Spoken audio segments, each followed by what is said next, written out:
ஒரு அழகான கிராமத்தில் மாயப்பட்டி என்ற புத்திசாலி நாய் வாழ்ந்தது.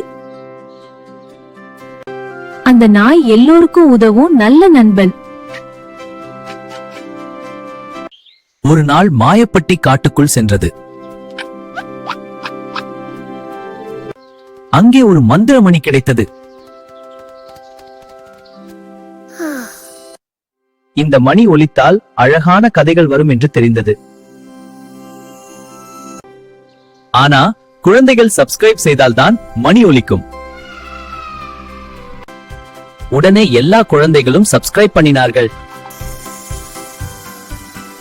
மந்திரமணி ஒலித்தது.